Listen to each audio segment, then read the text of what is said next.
call it Shangri-La, the nearest thing to heaven on earth. For years, the very phrase Shangri-La has conjured up images of a perfect land.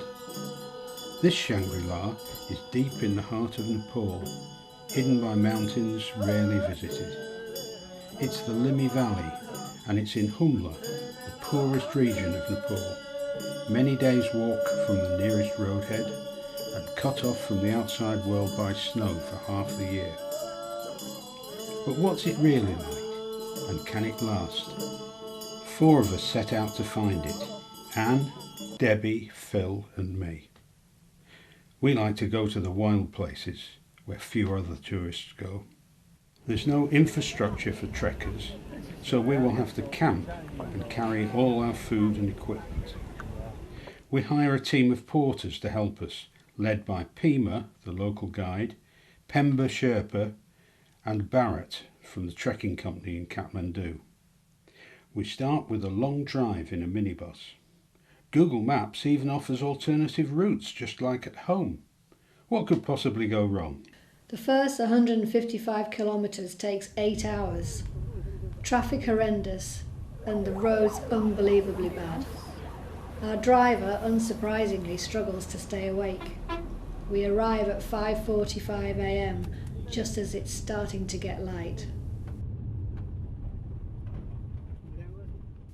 Next, we take a 1-hour flight to Simikot, a small town high in the mountains. Flight was an experience. Good weather, fortunately, skimming over the lower mountains by what looked like a few feet, and a hair-raising landing on the strip on the side of the mountain.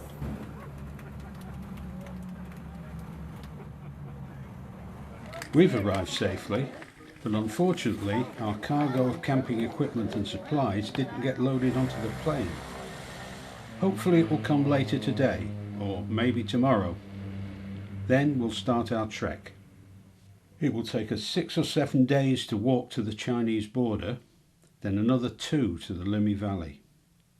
We'll spend a few days in the valley and then return via a circular route over a high pass. Stranded in Simikot by weather which prevents the plane getting in with our tents and supplies. Intermittent downpours, snow just above us, cold wherever you go. Best way to keep warm is getting out walking. Bright blue sky and stunning snow scene outside. Then engines and plane appeared miraculously on the runway. Then another, and later another 3. So we're on the trail.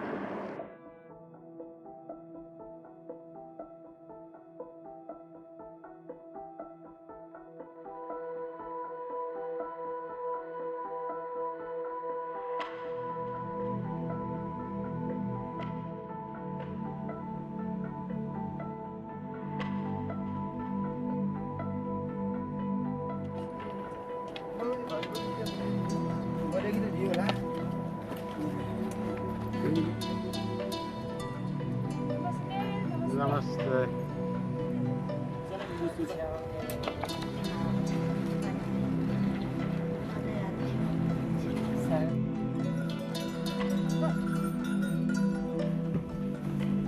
This is Gurupatma Sambhawa.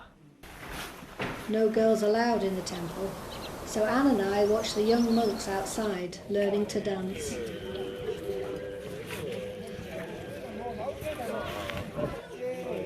Religion is deeply embedded within the life and landscape of Nepal. Even in the capital, Kathmandu, you can sense the religious influence more than anywhere else I've been. But it gets stronger and stronger as you venture into the mountains. Buddhism has been the main tradition here for 2,000 years. Around Simikot, it's mixed with Hindu and shamanism. People believe that the shaman is possessed by a spirit and then acts as a spokesperson for the spirit. Festivals like this are important community events.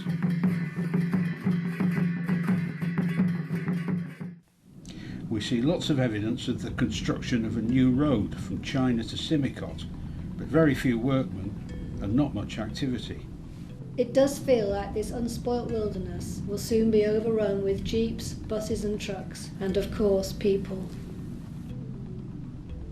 We follow a herd of yaks along a dusty road and arrive in Yarry to have our tents pitched on a dusty roof.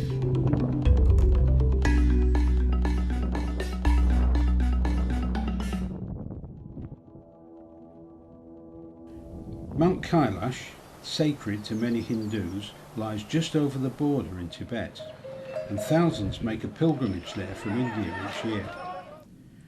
The villagers believe that the new road will bring more pilgrims, so they're erecting new buildings to cope with the expected visitors.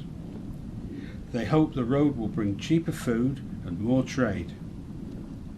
Tomorrow we will cross the Nara La, a 4,500 metre pass.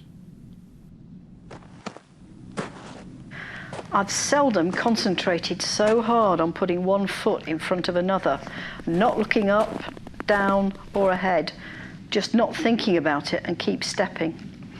Then when we got out of the snow, the descent took us down a steep, slithery, scree mud slope for what seemed like an age. The ascent was lung-bursting, but the descent was worse. So after 7.5 hours of some of the toughest walking I've ever done, we arrive at Hilsa. Not as you might think a busy little border trading post, but a dump of a ghost town. Not the relatively easy day we were expecting. Up an unmade road for about an hour. The rest of today's walk was supposed to be pretty flat and 5 hours. After 4.5 hours of quite a lot of up and down, we realise we are nowhere near our campsite. Eventually we spy the porters ahead of us, way up the cliff. Tough beyond toughness. Stunning walk and scenery, but we're all too knackered to appreciate it. Amazing day. Pity I was ill.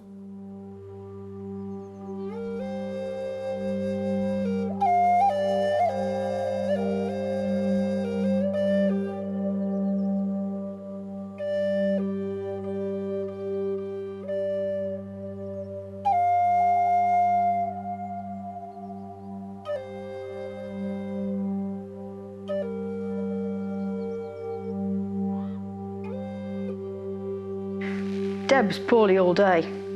I found it tough, especially after 2 really hard days, so God knows how she got through. Here in this remote village is an unforgettable example of how religion is at the heart of everyday life. This old temple is 800 years old, and ancient Buddhist traditions are still an important part of daily life here.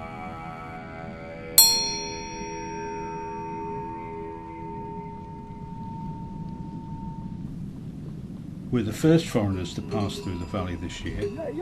It's early in the season, so there's not much greenery, and the villagers have yet to start planting their crops.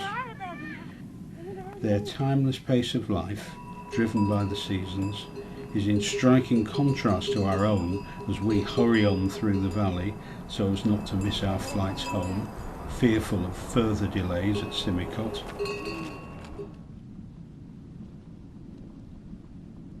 After our trek, we have some spare days before leaving Nepal.